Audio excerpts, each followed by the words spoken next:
Now, for the first time in 8 long years, the ANC Youth League has elected a new president. Collen Malatji was elected unopposed at the Nasrec Expo Centre yesterday after a possible contender declined nomination.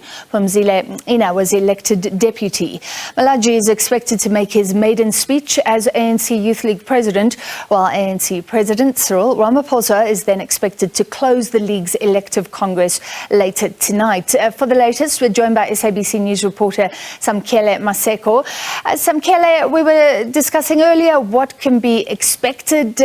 When do you think Collen Malatji or the ANC President Ramaphosa are likely to take to the stage?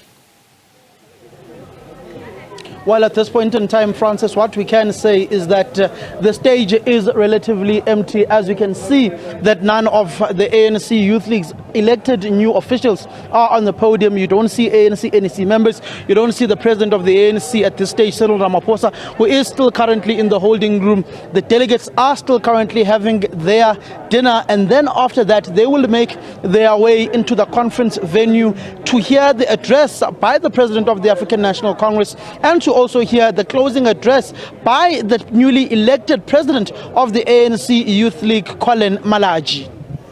So there's been division, we know, in the ANC and in many of its structures. Collen Malatji was elected on the slate of economic freedom or death. Is he expected to reach out to the other members tonight who maybe were resentful, they said, because he was possibly a shoo-in?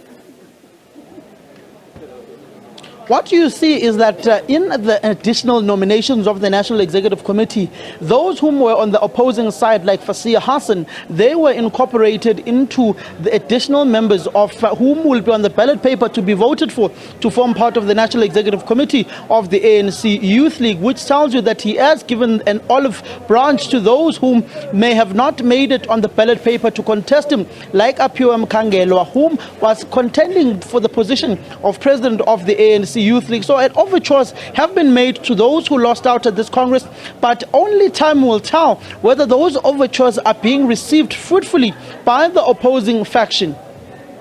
All right, Samkele Maseko, SABC News' political reporter at Nasrec, south of Johannesburg. So after many delays, the Congress finally got underway, and we have a new leadership for the ANC Youth League for the first time in 8 years. This is part of the ANC trying to get these congresses out of the way. Of course, the Women's League still to come, these elective congresses, so it can really get into higher gear in terms of electioneering for next year's polls.